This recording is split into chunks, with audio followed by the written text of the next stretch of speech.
miraculous practical effect. With crystals as detectors, now it was possible to broadcast and detect the actual sound of a human voice or music.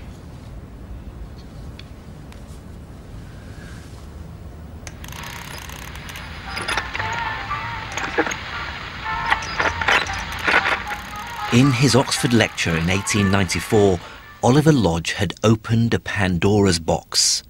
As an academic, he'd failed to foresee that the scientific discoveries he'd been such a part of had such commercial potential.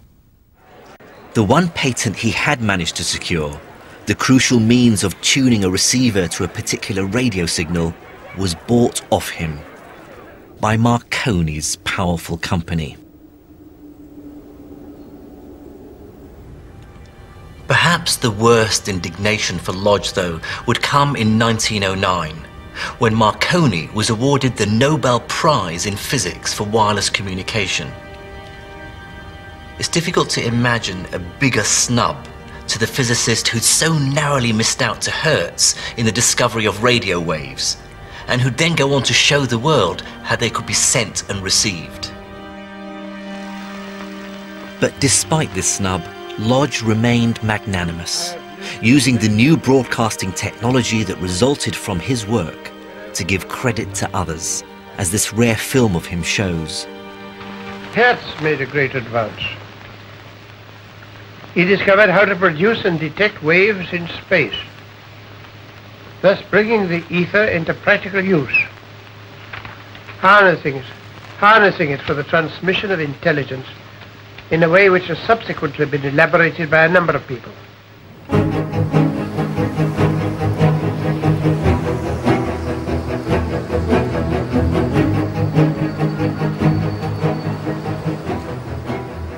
Today, we can hardly imagine a world without broadcasting.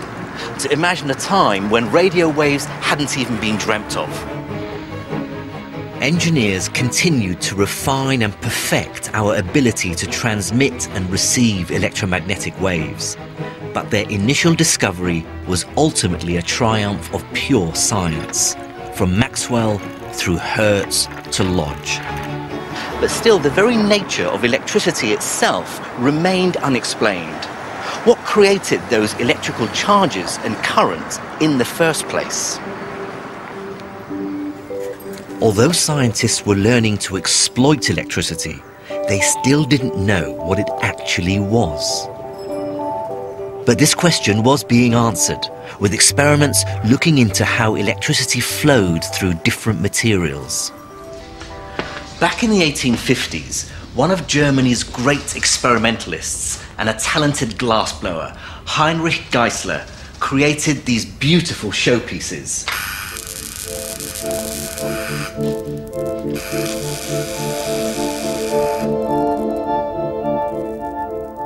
Geissler pumped most of the air out of these intricate glass tubes and then had small amounts of other gases pumped in.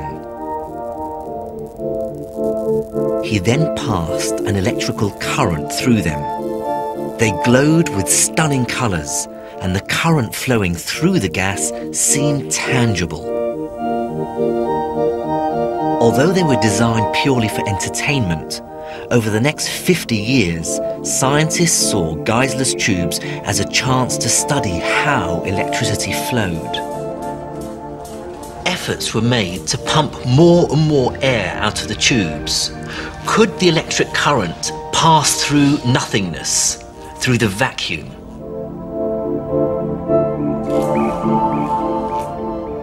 This is a very rare flickbook film of the British scientist who created a vacuum good enough to answer that question. His name was William Crookes. Crookes created tubes like this. He pumped out as much of the air as he could so that it was as close to a vacuum as he could make it.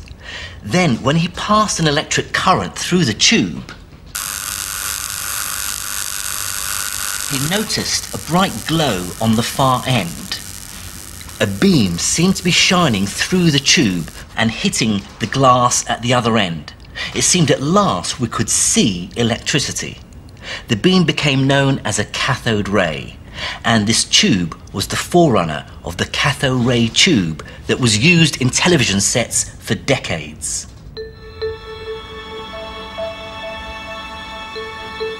Physicist J.J. Thomson discovered that these beams were made up of tiny negatively charged particles, and because they were carriers of electricity, they became known as electrons. Because the electrons only moved in one direction from the heated metal plate through the positively charged plate at the other end, they behaved in exactly the same way as Bose's semiconductor crystals. But whereas Bose's crystals were naturally temperamental, you had to find the right spot for them to work, these tubes could be manufactured consistently. They became known as valves, and they soon replaced crystals in radio sets everywhere. These discoveries would lead to an explosion of new technology. Early 20th century electronics is all about what you can do with valves. So the radio industry is built on valves. Early television is built on valves. Early computers are built with valves. These are the things that you build the electronic world with. Having discovered how to manipulate electrons flowing through a vacuum, scientists were now keen to understand how they could flow through other materials.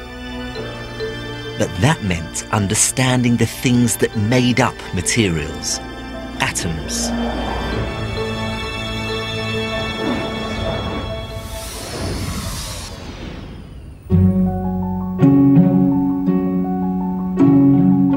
It was in the early years of the 20th century that we finally got a handle on exactly what atoms were made up of and how they behaved. And so what electricity actually was on the atomic scale. At the University of Manchester, Ernest Rutherford's team was studying the inner structure of the atom and producing a picture to describe what an atom looked like. This revelation would finally help explain some of the more puzzling features of electricity. By 1913, the picture of the atom was one in which you had a positively charged nucleus in the middle, surrounded by negatively charged orbiting electrons in patterns called shells. Each of these shells corresponded to an electron with a particular energy. Now, given an energy boost, an electron could jump from an inner shell to an outer one, and the energy had to be just right. If it wasn't enough, the electron wouldn't make the transition.